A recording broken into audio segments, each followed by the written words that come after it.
Welcome to Profiles. I'm Richard Fredrickson, and we're at Al's Steakhouse at Jefferson and Hamus, or maybe a few of you people call it Hamus or Hames. Either way, this is where we're at, and we thank the folks from Al's Steakhouse for providing the opportunity for our guests to be profiled here on Channel 6. And Al's Steakhouse is a great restaurant for lunch and dinner, wonderful for their brunches on the weekend, on Sunday, and it's also a great opportunity for you if you have a business client, take them out here to Al's Steakhouse or that romantic evening with that special someone. And they also have party rooms for bridal showers and your organizations, your clubs, your churches. That's all open availabilities and opportunities for you. Al's Steakhouse, good people, family owned, and here in Joliet. The gentleman to my right, probably to your left, but to my right, John Greuling is President and CEO of the Will County Center of Economic Development. He does reside in the capital of Will County, Joliet, in terms of his office. And John, I welcome you. It's good to see you, sir. Good to be here, Richard. Yeah, it's great. Took a while to get his schedule in, but here's what we are going to do because the CED is so important to the development and the ongoing evolution of Will County. We're going to bring John back on a kind of a quarterly basis for kind of an update and report, as we do with the mayor of Joliet as well, okay? And I'm going to see if I can work a schedule out with Speaker Winfrey and do the same thing there on the county level. So let's start off with this. For those of you who are maybe making that umbrella drink in Naples, Florida, and watching us, or maybe just west of Route 59. Just who in the world and what does the CED do? Thanks, Richard. The Will County Center for Economic Development is a private not-for-profit economic development corporation. We were formed in 1981. Those of our listeners and watchers that were around then realize that that was the last Great Recession that we had in Will County and Joliet. In fact, the unemployment rate in Joliet that year approached 27%.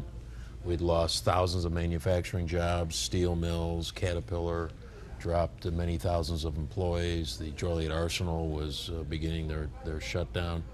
And the business leadership came together and said, we have to do something about this. And what we have to do is become more than just a manufacturing town. We need to diversify the economy of Joliet and Will County, and that's when they formed the Will County Center for Economic Development.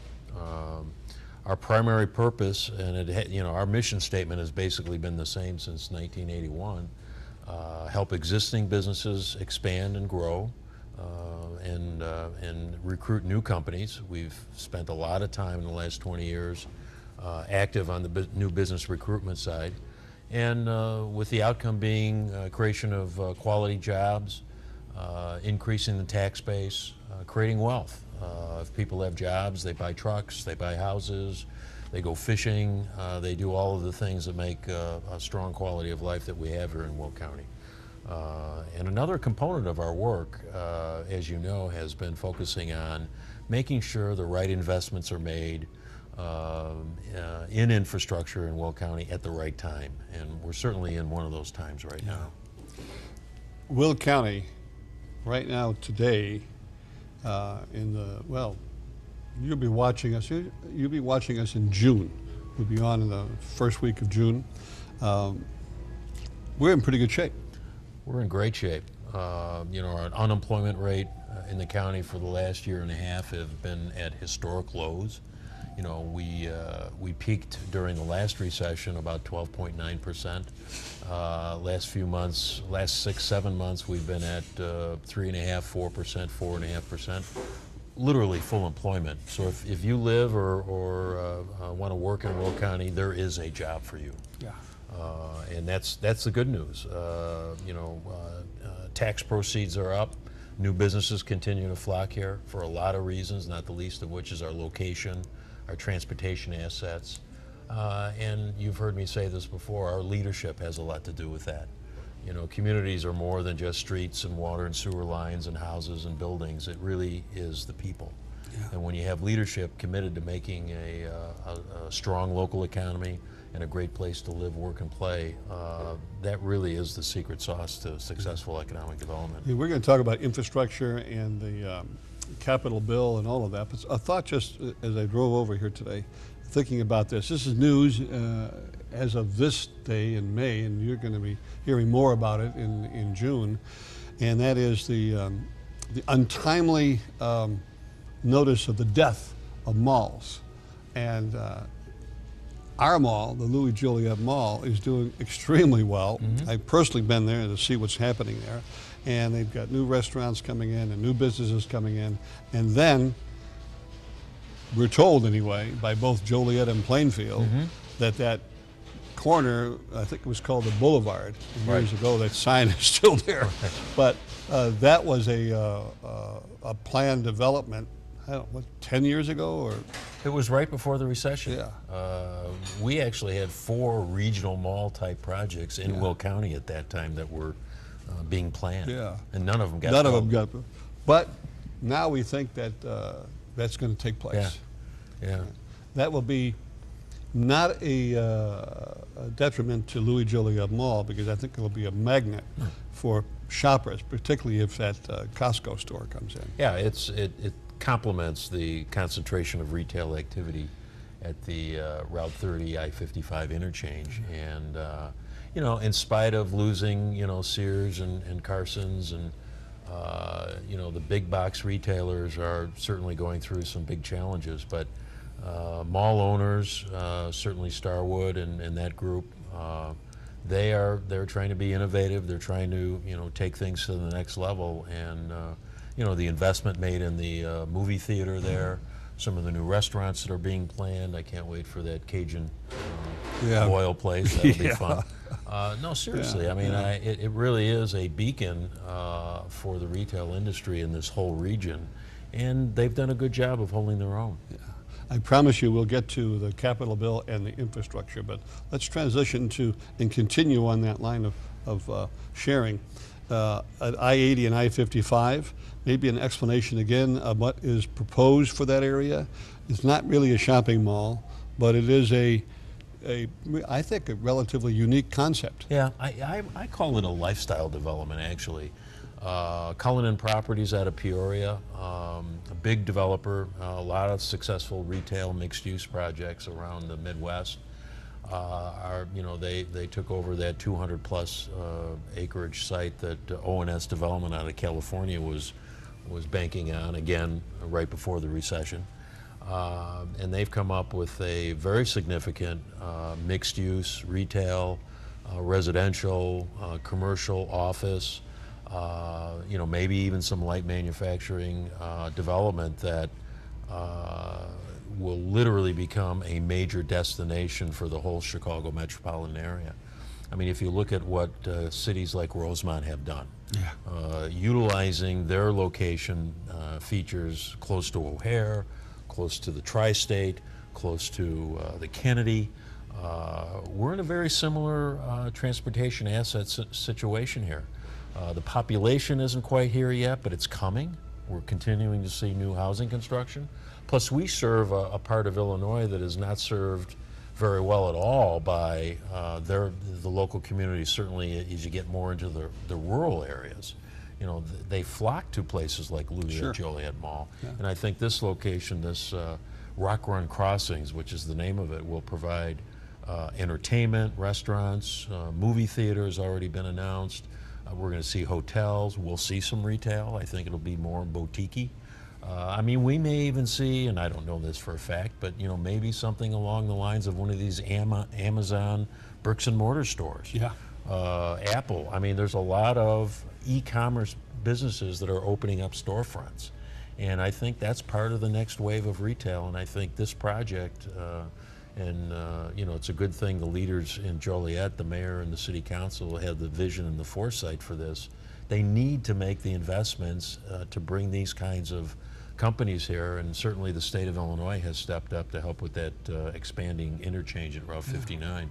As we move to the I-80 challenges, I want to mention this, and we'll put it up on the screen for you. It's for more information, there's a new website that Right. you've launched, and it's the I-80 coalition.com. That's right. And so, as you can see on the screen there, that's for more information, or if you want to, if you only caught a little bit of what we talked about here today, you can get the rest of the story there on the website. Okay? All right. So let's take a look at the I-80 and what the CED and you personally have been in a lot of activity. I guess I'd like to go to that trip that you made down, I believe, we'll start with that, on May 9th. Right. You did a proposal, and don't let me forget this. This is one thing I didn't do on the radio, we did earlier. I didn't ask you the response of the subcommittee when you made this presentation for them. So, and this was a written presentation that you gave the folks also, so that it wasn't just John talking to you for whatever time and then leaving. They had this material in their hands when you left, and pretty important and concise detail for these legislators to take a look at in that subcommittee. So let's go ahead and start. Once upon a time on May 9th. That's right. You know, the state legislature and the governor have decided that finally it's time to see if they can't put together a capital bill. The capital bill would basically identify both horizontal projects like roads and bridges and canals and basically surface transportation projects. A lot of it is just maintenance and bringing bridges that are broken back to good repair, but also looking at vertical construction. School buildings, you know, our universities need some state funding that they haven't been receiving. Other projects, you know, that would benefit public safety, the Illinois State Police, lots of different things that have unfortunately not been paid attention to by our state in terms of keeping their assets, their physical assets, in good shape. So as part of that process, the House and the Senate in Springfield have been holding hearings around the state on what are the projects that are important to various communities and counties and areas that should be considered. Why do we need a capital bill? What are the things in your community that give us a good reason to raise some taxes and commit to new investments on the part of the state? And in some cases, just catch up to money that they haven't put in. You know, one of the projects that came up was repaying JJC to complete their downtown city center campus. And you know, when I saw that on the list, I thought, oh, is this new money? And I called President Judy Mitchell, and she said, no, they owe us that money. And I said, okay, well, at least they didn't forget. Okay, but there's many hundreds of projects like that around the state, Richard, as you know. And so once the concept of let's do a capital bill came up, everybody all of a sudden was, well, I want my project. Right. You know, let's fund my project. And rightfully. Exactly. So the subcommittee of two Senate committees started holding hearings around the state to collect this project information. They never came to Will County. And thanks to Senator McGuire and Senator Bertino Tarrant, they got us some time on the agenda at a subcommittee hearing in Springfield. And that was actually their last hearing. Yes, so Will County Day was May the 9th in front of the subcommittee. Speaker Denise Winfrey from the Speaker of the County Board was there. School Superintendent, Regional School Superintendent Sean Walsh was there to talk about educational building needs, and I was part of that trio. And we laid out, you know, what is it in Will County that we need help from the state on. My piece was primarily focused on transportation projects. And as a result of the work we've been doing, quite frankly, over the last 5-6 years, looking at this explosion of freight movement, looking at all the new jobs and companies coming into Will County because of our transportation location assets, and wanting to keep that healthy growth sustainable, we know we need investments in certain highways and byways. And over that period of time, we've done some studies, we've done some plans. We created the I-80 Coalition, which, as you mentioned earlier, its sole purpose is to accelerate the reconstruction of I-80. And you know, we learned with projects like the 355 extension that we can't rely on other people to do this for us. So we create groups and grassroots organizations like the I-80 Coalition, made up of business leaders, labor leaders, government leaders, and you know, craft our plan, craft our message, craft our wants, and take them, in this case, to Springfield. And you know, we gave them a sample, even though they're very important projects for us, but not everything. I mean, if we listed every transportation project that would benefit the movement of people and freight in and through Will County, it'd be in the hundreds of projects. Yeah. And you can't do that. They're going to look at us like, okay, next. And so I gave them 4 to chew on. One, of course, was I-80. The I-80 project has been a stepchild of IDOT for 10 years. They've been working on doing a phase 1 engineering plan. It should have only taken 2 or 3 years. They're going on 9 years, and the reason is they don't have the money to complete it. It's another reason we created the I-80 Coalition is, okay, find the money. You know, go to the couch and look for the coins. Yeah, let's get this study done, because they can't go to construction without the study. So that was very important. The second project is one ready to go down in Wilmington off of I-55, which feeds the Ridgeport Industrial Park. That's Lorenzo Road, the new interchange down there. They've got a beautiful 25-acre, 800 truck parking truck stop down there, petrol truck stop. They're creating a new little village down there, and they need better access off of I-55. Tens of thousands of jobs will end up there over the next 30 years. A third project would benefit the project we just talked about, the Rock Run Crossings project, and that would be making the Route 59 I-55 interchange a full 4-way interchange, as opposed to the one-way in, one-way out, so to speak, we have now. And that makes that project work to do that. And then one that nobody wants to talk about, like they didn't want to talk about 80 now, you know, the potential bridge failure and some other, you know, Chicago media attention. Maybe that's not the best way to get everybody's focus on a needed project, but the one nobody wants to talk about is taking care of the bridges on I-55 south of 80. We all know what happens when the state goes in there. You're the only one mentioning that, by the way. I know. And that's why I raised it with this subcommittee. It's like, folks, I-80 is a project of national and regional significance, but don't forget about I-55. I-55 is the NAFTA highway. I-80 is the transcontinental highway. And we're literally at main and main of the North American transportation infrastructure. And these investments have to be made, and Joliet, Shanahan, you know, these communities can't carry that load. We need help from the state. We need help from the federal government. So the response was very interesting. The big issue when you talk about capital bills in Springfield or at the federal level is, fine, we can identify the projects, but how do we pay for it? And the first question out of one of the chairmen of the subcommittee's mouth was, would you support a gas tax increase? Would you support increase in various truck and vehicle fees and registration and licenses? And I said, we're on record, all of the above, we support all of it. Now, do we like that? No. Do a lot of our members like that? No. But even the truckers realize that a gas tax, a fuel tax increase, as they put it, is something that needs to be done. So it's almost like a perfect storm.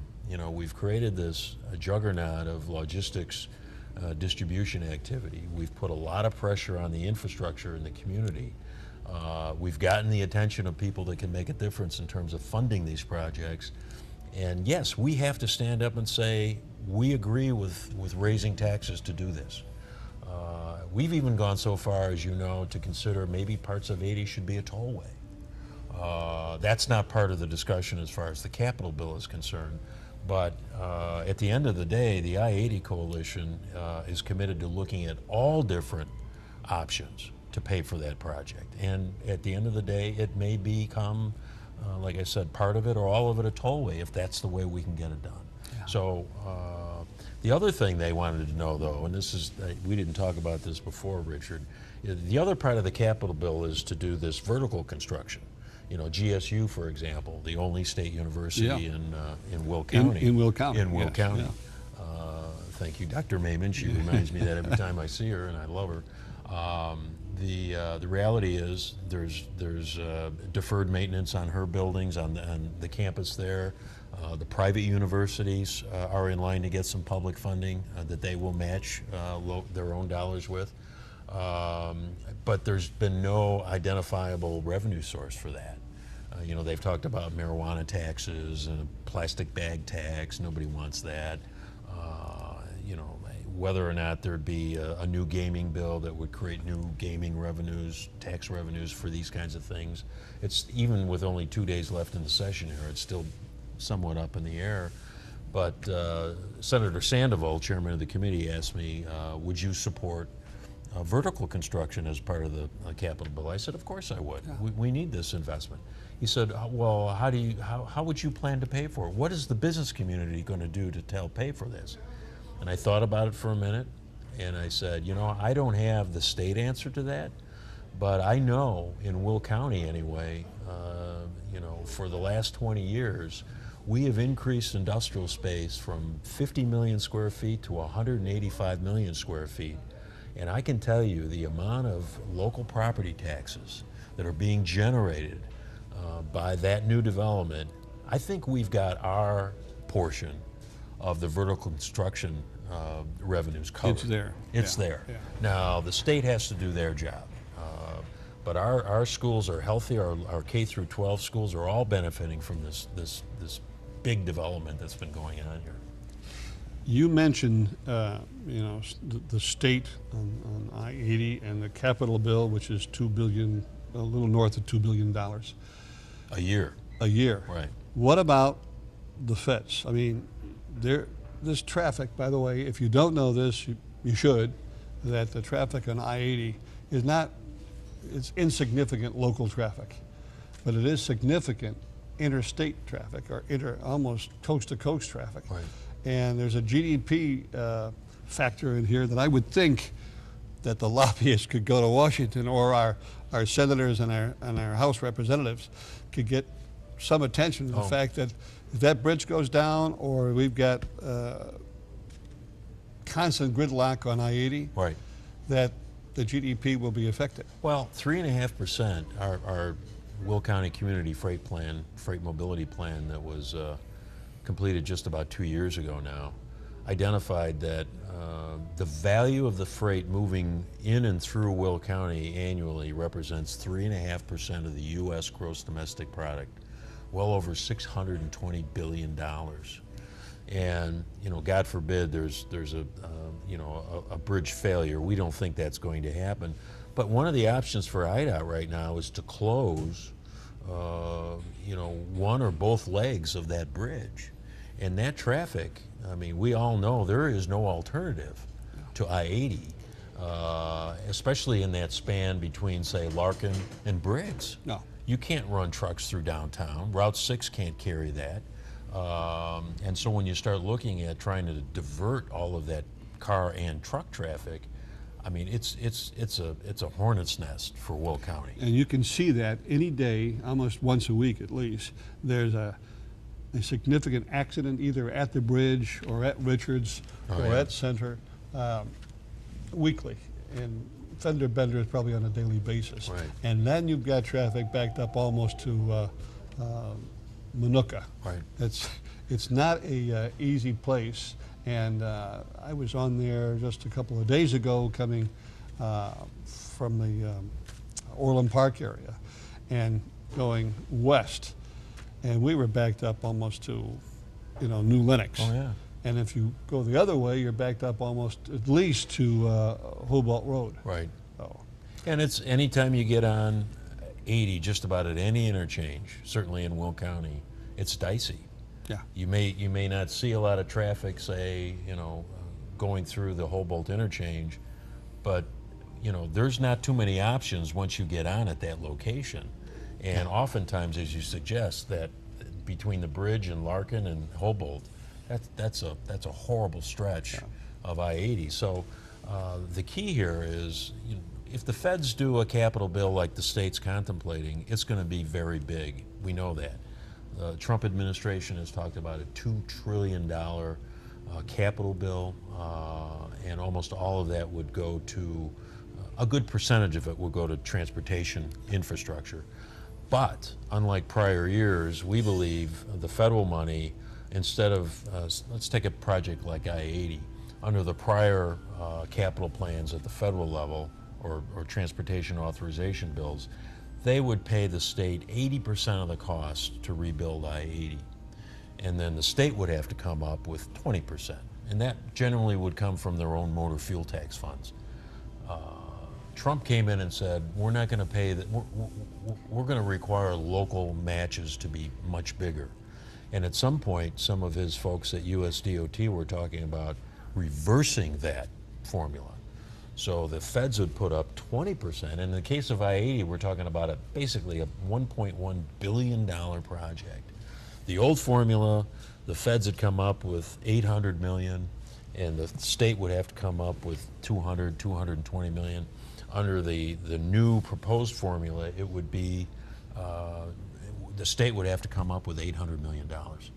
That's not going to happen. No. It's not going to happen. No. Now, we think that they'd soften on that a little bit, but the key here is, if the feds do a capital bill and they're going to require bigger matches from the state, if we don't have our own capital bill in place and fully funded, we're not going to be able to capture those federal dollars. In Indiana, Michigan, Wisconsin, and Iowa, which have all passed gas taxes in the last 5 or 6 years, will be ahead of us on the list for funding projects. Yeah. And we can't allow that to happen. So what you're hearing here and seeing here is reality. A lot of opinions and views and comments, both in all areas of media, but it all boils down to, where's the money? Where's Waldo? You know, and you got to find that, and hopefully we will. There's other projects out there I want to just touch on also, as you, all of course, is in Will County. We mentioned the I-55, I-80, but as you go to Chicago sometime this week, you'll pass the Bolingbrook, Romeoville area, right, and it's the Weber Road, which is at times a little dicey going through there because of the construction, and the amount of traffic that uses Weber Road is just unbelievable. Right. And that project is ongoing. It's you know, it's probably going to take 2 years. Yeah. But if, you know, back when I was driving from Westchester down to Illinois State University, there was not a Weber Road interchange. Yeah. It wasn't there. Yeah. I mean, there was a Weber Road of some sort, but it certainly didn't have interstate access. Yeah, right. And now when you look at what's happened there after they put that interchange in, and that was a CED project way back when, so it was Hobolt Interchange. And we guess there's probably 30 to 40,000 jobs that have come up in that area, not just because of Weber Road, but that had a lot to do with it. A second project that has money and is under construction right now is Route 30 and I-80. You know, so you look at that project, that's about a $45 million project. That will be rebuilt in probably a year and a half. Weber Road, you know, if we get this 59, 55 expansion done, the Hobolt interchange with the Hobolt Bridge is funded. I mean, we're already making significant chinks in this infrastructure armor. Yeah. And we, you know, we need the push to get the rest of I-80 done. You know, there was a saying that shovel-ready projects will get money, but there's a shovel already in the dirt at the Hobolt Road. Oh, yeah. And with that bridge going across the river. Tell us a little more of the detail on that. Well, you know, that project started out many years ago in concept. We started showing it on one of our maps after the Union Pacific yard opened, you know, back in the late 2000 aughts. It was 2007, 2008. And at that point, CenterPoint didn't seem too interested in doing that.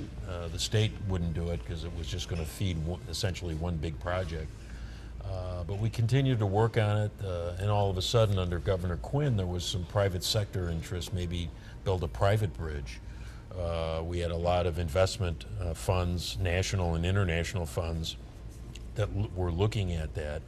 And I think we were pretty close on getting commitments to do that. And then Quinn lost the election, and these investment groups, they're nervous when a new governor comes to town and a new secretary of transportation. Yep.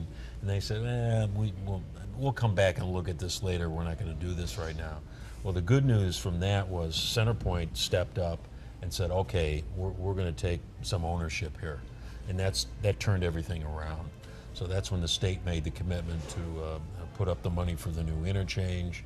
CenterPoint started planning and engineering a bridge and came up with the concept of a toll bridge that would basically be the third main entrance into the intermodal yards. It's hard to believe the largest inland port in North America only has two ways in and out. Over 25 to 30,000 tractor trailers a day, and they only have two ways in and out. I mean, that's almost unconscionable when you think about it. Mm-hmm. So the people that are complaining about truck traffic, they've got a legitimate gripe here. This won't solve it all, but it'll solve a good part of it. Yeah, and that work is, as you go down Hobart Road, you'll see the barricades up, and you'll see the work being done, and that'll be something to see. What, 5 years, maybe 4 years? It could happen sooner. I mean, I think they're planning on at least doing some initial grading and groundwork yet this year, and it's probably a 2-year build. Yeah. So, we talked about the Will County Economic Development, and what they do.